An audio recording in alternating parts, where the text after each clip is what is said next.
में पहुंच जाना, पूजा में आपको ही बैठना है। ये सुनकर ससुर जी आग बुबला हो जाते हैं।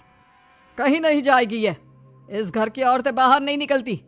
तू तो इंजीनियर है इसलिए तुझे इजाजत दे दी, लेकिन ये तेरी सास 4 अक्षर नहीं आते इसको। अरे रहने दे, क्यों पैसा बर्बाद करवा रही है। सास को डांटने की आदत ससुर जी को जो लग चुकी थी। सास बहू की ओर देखती है। तो माँ जी, कल वक्त से तैयार रहना। ससुर जी, आप ही तो माँ जी को कहते थे ना उन्हें पैसे की कदर नहीं है, तो अब वो खुद ही कमाने जा रही हैं। अरे और क्या पापा, देखिए मीना ने कितना अच्छा बुटीक खुला है माँ के लिए। अरे रहने दो, ये कुछ नहीं कर पाएगी, गंवार कहीं की। ससुर की रजामंदी ना होने के बाद भी सास काम करती है, लेकिन ससुर भी ससुर होता है। एक रोज सास देर से घर आती है। कहाँ घूम रही थी? ये कोई वक्त है घर आने का? घर का ठेका क्या आप मर्द लेंगे?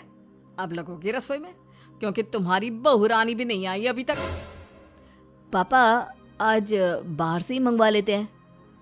आज बहुत ज़्यादा काम था, किसी की शादी का पूरा कपड़ा सिलना था। कल उन लोगों की ट्रेन थी, खुद बैठ कर काम करवा कर गए हैं। बहू, ये पैसे हैं आज के गल्ले के, ज़रा संभाल ले। ससुर देख रहा होता है कि कैसे कल तक जिस औरत को वो बुरा भला कहकर डरा कर रखता था, वो आज उससे ज्यादा कमा रही है। देखते हैं कितना दिन कमाती है। ससुर अब रोज कोई ना कोई ऐसा काम करता जिससे सास का काम बंद हो जाए। फिर एक दिन, हे भगवान, 10 बज गया, बुटीक खोलने का वक्त हो गया है, लेकिन ये मेरी साड़ी, इस पर ये क्या गिर गया? पता नहीं किसने क्या डाल दिया, अब क्या करूं? सास दोबारा अलमारी से दूसरी साड़ी निकालती है, फिर उसे प्रेस करती है और किसी तरह बुटीक पहुंचती है, जहां पहले से ही कस्टमर खड़े होते हैं। अरे क्या हो गया? लगता है काम चल गया तो मैडम के भाव बढ़ गए। पता है, इस धूप में पिछले आधे घंटे से खड़े हैं। पता होता तो वो बगल वाली शॉप में ही दे देते। अरे माफ़ करिएगा, वो क्या हुआ ना, तैयार होकर निकल ही रही थी कि साड़ी में सॉस गिर गया। दोबारा साड़ी चेंज की तो आप आई। ठीक है, लेकिन अब आ गई है तो ज़रा जल्दी से कपड़े दे दो, हमें जाना है। सास को कस्टमर की बात बुरी लगती है, लेकिन क्या करती, वो जल्दी से सभी को सारा सामान देकर विदा करती है। सारा दिन काम करती है। वो निकल ही रही थी कि एक कस्टमर आती है। जी, वो मेरी साड़ी है ना शादी की, उसका लहंगा बनवाना है। हाँ हाँ, क्यों नहीं, बनवा लो। शादी की साड़ी के साथ इमोशंस जुड़े होते हैं। बिल्कुल सही बोला आपने। परसों मेरी शादी की सालगिरह है, तो ज़रा बना देना।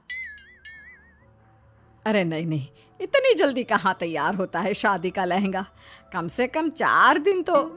देखिए, आप 2 दिनों में जितना कमाती है ना, वो मैं आपको 1 दिन में दे दूंगी। बस मेरी ये शादी की साड़ी का लहंगा बना दीजिए। सास को भी अब पैसे की लालच आ जाती है। वो सोचती है कि वैसे भी कोई अर्जेंट काम नहीं है तो वो मैनेज कर लेगी। अब ठीक है, नाप दे दीजिए। औरत नाप देकर वहां से चली जाती है। सास सोचती है कि घर जाकर रात में काम करेगी। ये सोचकर वो उस औरत की शादी की साड़ी घर ले आती है। वाह, अब काम घर पर भी ले आ रही हो। हाँ, लेकिन घबराइए नहीं, घर के काम में कोई असर नहीं होगा। सास घर का काम करती है, बहू के साथ खाना बनाती है, खिलाती है, और फिर क्या बात है सासू माँ, बड़ी जल्दी जल्दी काम कर रही हैं आज। सास बहू को सारी बात बताती है। क्यों माँ जी, इतनी भी क्या मेहनत करना? अरे बात सिर्फ पैसे की नहीं है, बल्कि उस बेचारी औरत की इमोशंस की भी थी। ये उसकी शादी की साड़ी है ना। ससुर पास खड़ा सब सुन रहा था। अब देखो, बहुत काम करने का शौक है ना, कैसे भरे बाजार तुम्हारी दुकान खुद तुम बंद करोगी। जब सास पूरी रात काम करके सुबह लेटती है, मौका देखकर ससुर कैंची से साड़ी को काट देता है। अगली सुबह, चलो, कल आधा लहंगा सिला था, आज पूरा करके शाम को ही उसे उसका लहंगा सौंप दूंगी। लेकिन ये क्या, सास जैसे ही लहंगा उठाती है, लहंगा तो फटा होता है। वहीं ससुर छुपकर सास को देख रहा था। हाय रे, ये किसने किया? ससुर छुपकर हंस रहा था। बहू देख लेती है और ससुर के पास जाती है। पिताजी, आपसे ऐसी छोटी हरकत की उम्मीद नहीं थी। आप खुद ही दुकान बंद करेगी। ससुर वहां से चला जाता है। सास भी वहां